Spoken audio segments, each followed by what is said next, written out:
Welcome to Chapter 10, Arguments for and Against Protectionism.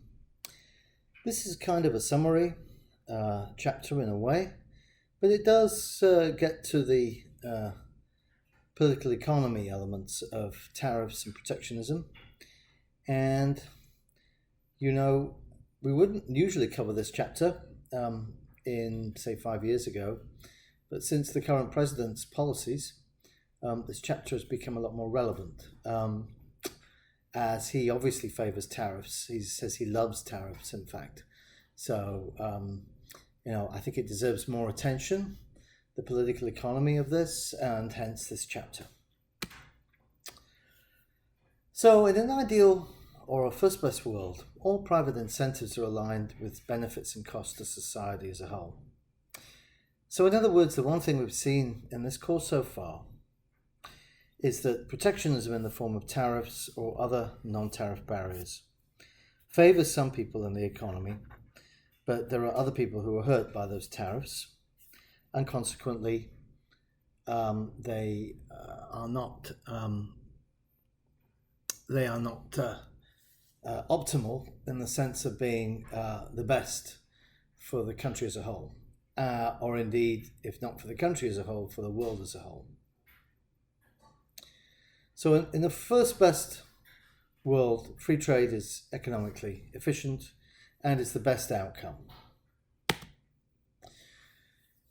But what is the reality? The reality is that we don't live in the first best world. The reality is that we live in a so-called second best world. So private actions, don't necessarily lead to the best possible outcomes for society. And there are two major distortions on any economy. The first is these market failures, the most prevalent of which are externalities, monopolies, and monopsonies. An externality is a spillover effect associated with production and consumption that extends to a third party outside the market. So if you have a negative externality, it exists when an external effect generates costs to a third party. So think about pollution, for example. And if we have a positive externality, then we get, instead of a cost to a third party, we get a benefit to a third party. So think here of flu shots. So that's an externality. A monopoly is where you just have one firm in the industry. A monopsony is where you have essentially just one buyer in the industry. So a good example of monopsony in this country would be the defense industry, where the majority of people or the majority of entities that are going to buy nuclear submarines or aircraft carriers are the Department of Defense, and that obviously is the government. So therefore, the defense industry essentially has one customer. Of course, that's not quite true, because many defense items are sold by US companies to governments in the rest of the world. But for some things, it is true in the sense that the government can bind those companies not to sell those products to the rest of the world because that discloses the technology that's being developed. The second source of distortions in an economy is when government policies can distort or an otherwise economically efficient market, and that's really tariffs.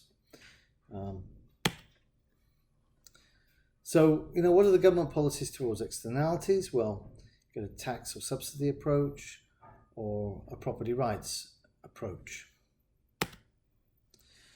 And you should have done those, by the way, hopefully in your foundations courses. And we also have, and this comes from public economics, as it's called, the specificity rule. It's usually more efficient to use the government policy tool that acts as directly as possible on the source of the distortion, separating private and social benefits of costs.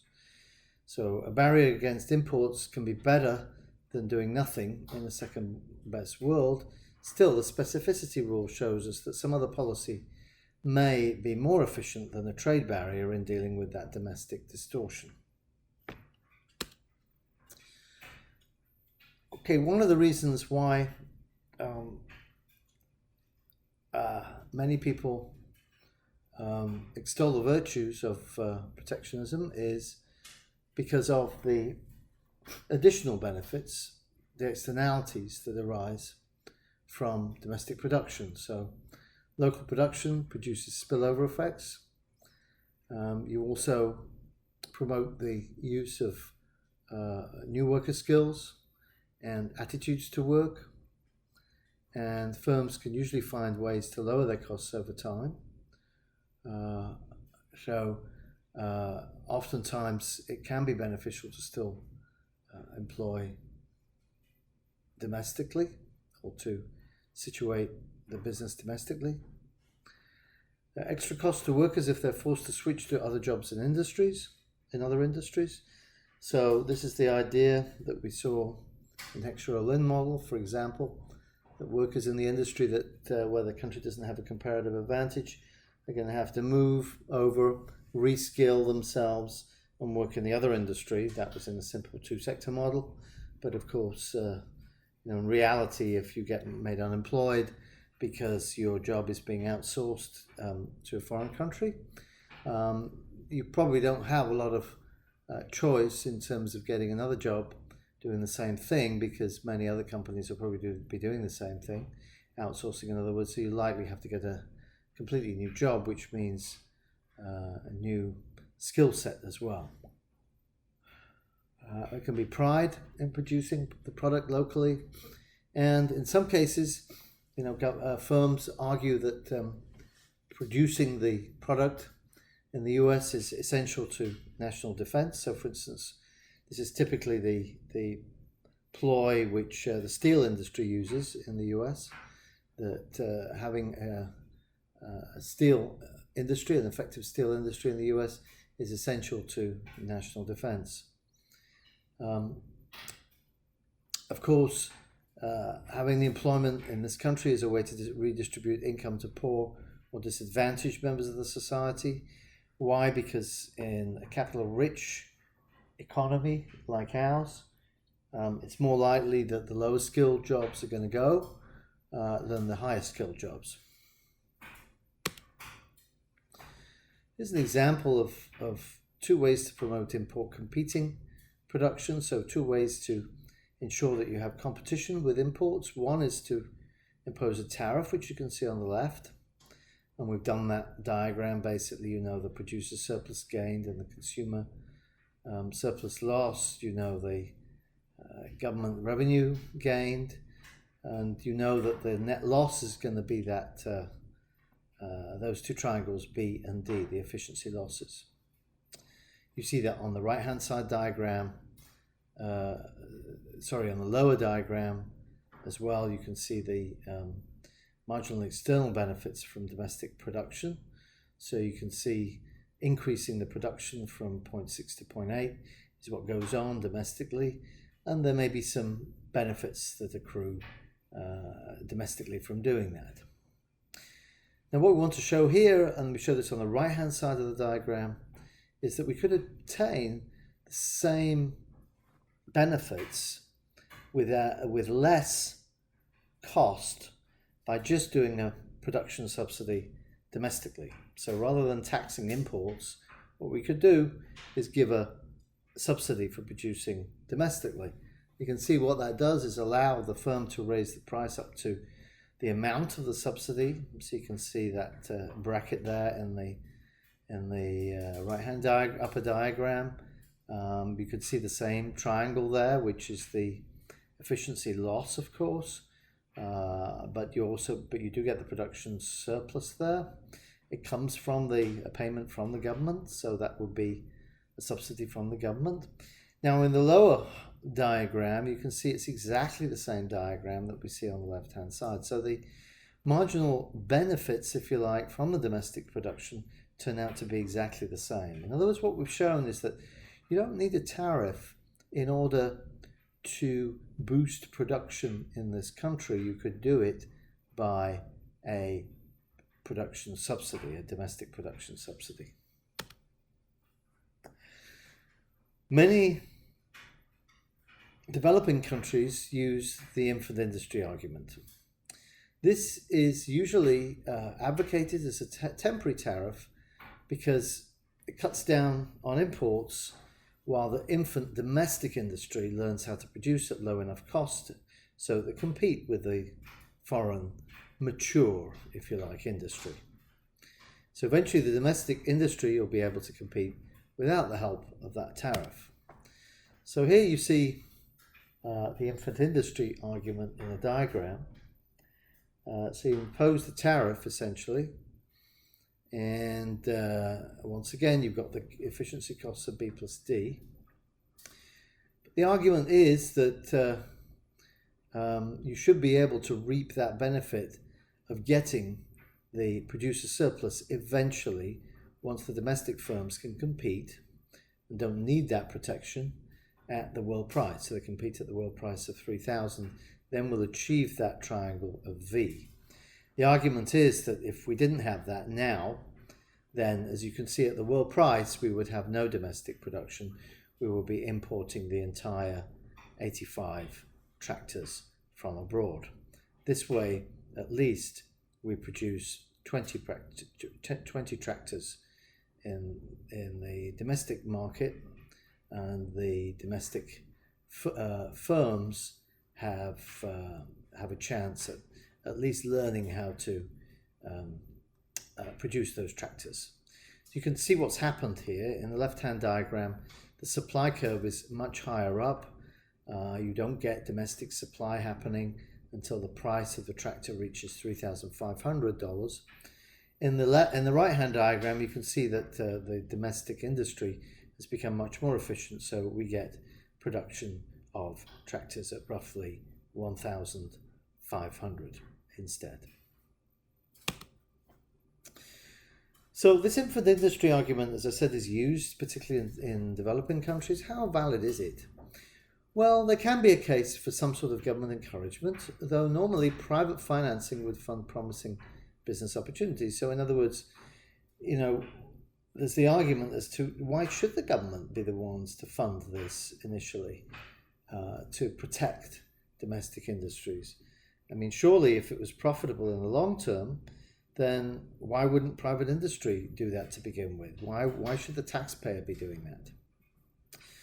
So a tariff may or may not be good for that. Some form of government help other than the tariff is a better infant industry policy than the tariff. So maybe a better way to do this is to, maybe have some kind of non-tariff barrier there. Government procurement, maybe. It's hard for government to know which industries to support as well, because it's difficult to predict which industries can reduce their costs enough in the future to create those national benefits. So some people say that the infant industry argument is akin to the government picking or favoriting certain industries which it thinks will be successful later on. Of course, does the government have the expertise to know that? The answer is probably no, it doesn't. At the opposite end of the scale is the so-called dying industry argument and adjustment assistance. So the dying industry argument is the idea that the government should intervene to save a dying industry. So where there's a very few firms left producing a good, maybe the government should step in and try and save that firm in that industry. Is there an argument for doing this economically? Well, in the first best world, the answer is no. The social value of anything is already included in private incentives. Ordinary demand and supply curves already lead us to the socially optimal choice. We've also got the fact, though, that if the government lets that firm go under, then it's usually the government that funds those costs associated with workers reskilling and re-equipping themselves for different jobs, and we call that trade adjustment assistance. And so if we do let that company go out of business, or that industry die, if you like, in terms of domestic production, maybe there are costs there. Now, hopefully those costs aren't too high, in which case, actually the government putting money into that, which is a one-off thing, is a better policy, then if you think about it, if it's really a dying industry, the government would have to continue year after year to support it. Adjustment assistance, focuses on those income losses, training, and worker mobility. So maybe the government can, on a one-off basis, provide assistance for those things. The developing government public revenue argument. According to this argument, in poor developing countries, the import tariff becomes an important source of not just protection, but also government revenue. Indeed, many developing countries have very high tariff schedules. And a lot of developing countries justify these as saying, we need this tax revenue, and this is one way for us to get it. We don't really want to tax our people because they don't have much in terms of resources. Probably better to tax imports. There are other arguments for protection which are non-economic. There's a national pride argument, which says we're proud to produce a particular product and we want to continue producing it, and therefore we're going to tariff imports. There's a national defense argument, which is commonly used, things like steel, as I've already said, and particularly defense equipment, defense goods, anything with technology that's used in defense, obviously, is going to be protected. We're even seeing, for instance, things like telephone networks now. So, the government in the US has banned a Chinese maker of those networks, Huawei, from operating in the US effectively. So that's the national interest argument. That's another one that really should be listed here, since the Trump administration has now used this on several occasions now to justify tariffs. So national interest argument, I would call it. And then there's income distribution argument, in other words, protecting blue-collar workers who may work in those industries which are being protected. So if we look at the politics of protection, what is the kind of formulation of looking at the winners and the losers? Well, size of gains for winners from protection and how many individuals are in the group of winners, we can kind of make these into variables. So total gains by the producers is B, subscript P. The number of individuals benefiting from that protection is cap N, subscript P. We can do the same thing for the people losing from that protection. The total gain by defeating the tariff is B, subscript C. And the number of individuals losing from that protection is cap N, subscript C again. The individual's reasons for taking positions for or against protection be the size of B, P, and the size of B, C. It can also be sympathy for various groups, and also political ideology comes into this. What's interesting in the US is you find that people who are in favor of protectionism inhabit both the far right and the far left. So it's interesting that Trump and Bernie Sanders have actually very similar views on protectionism, both favor it. The type of political activities and their costs, the cost of participation, time and money. So if you're against a tariff, you want to get rid of it, then you can campaign against it. But the trouble is most of these tariffs are relatively small, and so most people just say, oh, well, I'm not going to get politically involved to defeat a tariff because it has a very little effect on my life. It does increase costs, and we're not usually aware of those costs, but that is in there. Things like sugar, for instance, in this country are a lot more expensive. Is a lot more expensive than it needs to be. It's about twice as expensive as it needs to be. And if you think about the sugar that we use in products, it means every food product that uses sugar is about twice, has an input that's twice as expensive as it should be. Now, the thing is, how big is the input of sugar into those products? That's the question.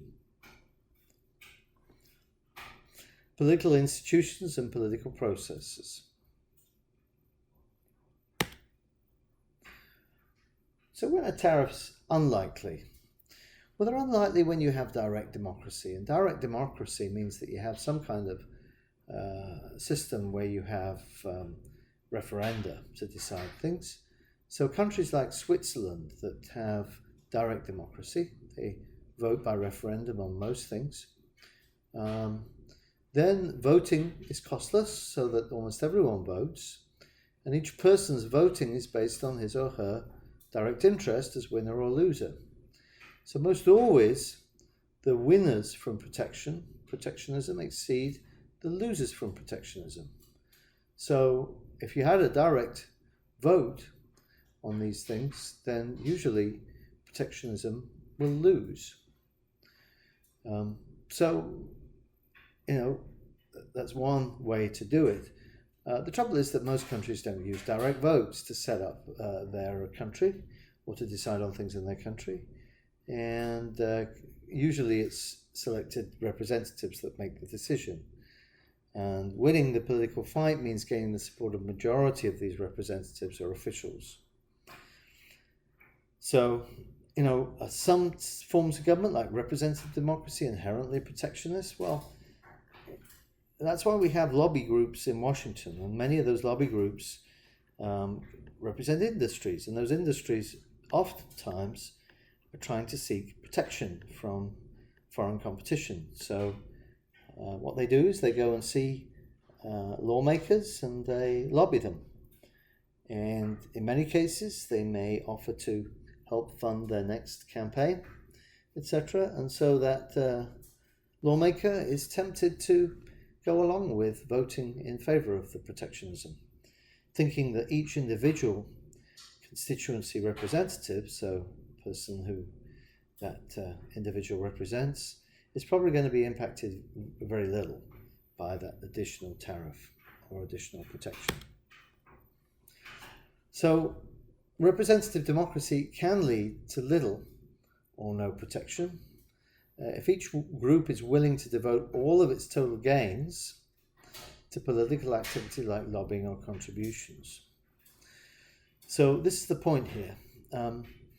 If you gain by there not being tariff, then we can avoid having tariffs, say on things like sugar, if everyone decides to lobby the government and say we don't want tariffs on sugar. That's going to be very unlikely. Those opposed to the tariff, the consumers will be willing to spend up to BC to prevent the tariff, which in the case of sugar is not much, while the protectionists would be rationally would not rationally spend more than BP. Of course, BP can be a lot bigger than BC. So the inefficiency of the tariff, which ensures that BC is greater than BP, defeats the tariff. Now, what I'm saying is that in most cases that's unlikely.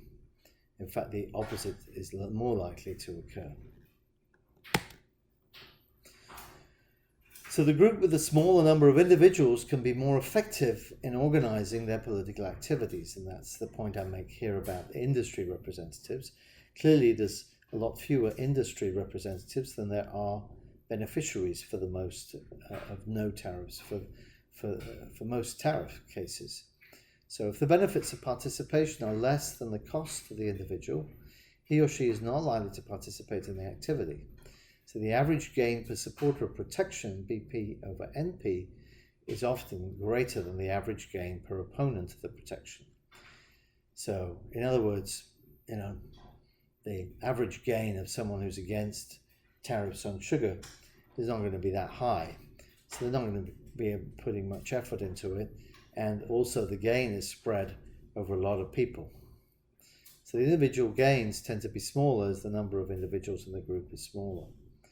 The individual gains tend to be larger as the number of individuals in the group is smaller. So if you're a sugar producer in the US, of course, you can have fantastically large gains by lobbying the government and making sure that we have sugar tariffs. And a lot of these producers tend to be really well organized when they go lobbying lawmakers. Application to other trade policy patterns, tariff escalation pattern. So economists have found that nominal and effective tariff rates rise with the stage of production. So what's being found is that the later the stage of production, so the more finished is the good, the more likely the tariffs are going to be higher. Okay, why is this? The importance of group size and concentration for effective lobbying in favor or against the policy.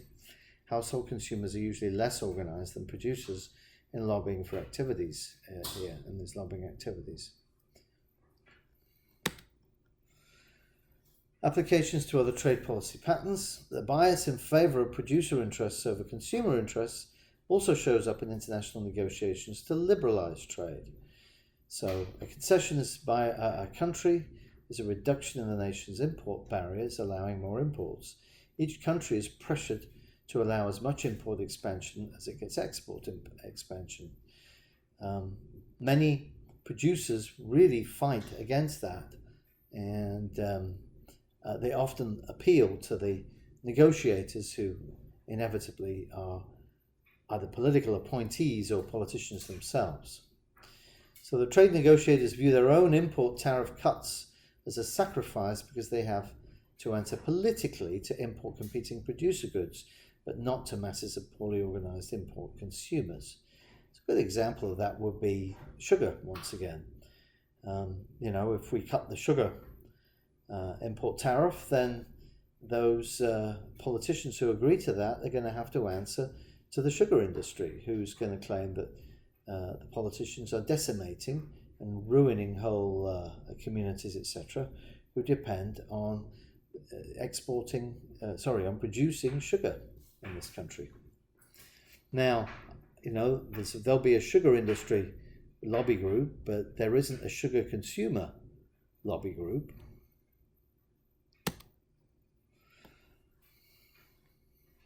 The sudden damage effect. Sympathy often increases as well when a group suffers a big income loss at once. The sympathy can arise from two sources: compassion for those suffering large income losses. So, for example, if a factory closes in the US because of foreign competition and those jobs are transferred overseas, there can be sympathy, and indeed people have appealed to Donald Trump to do something about job losses relating to outsourcing of jobs. And he has made various promises to bring jobs back and to stop job losses. There was one very interesting case when it came to the air conditioning company that was where the jobs were outsourced. Also, protectionism tends to increase when we go into a recession, because if you have a deep recession hitting the whole economy, more people will identify with the less fortunate, thinking that could be me losing my job. So there's also more sympathy during that time. And that's the end of this chapter. Thank you for listening.